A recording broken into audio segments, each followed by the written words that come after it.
वदन्ति श्रीवेङ्कटाचलपते तव सुप्रभातम्।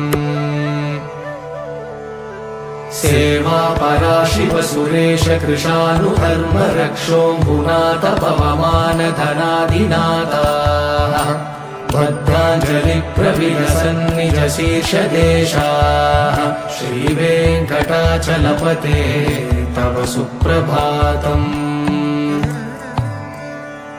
धाटेषु ते विहगराज मृगाधिराज नागाधिराज गजराज हयाधिराजाः स्वस्वाधिकारमहिमाधिकमर्दयन्ते श्रीवेङ्कटाचलपते तव सुप्रभातम्।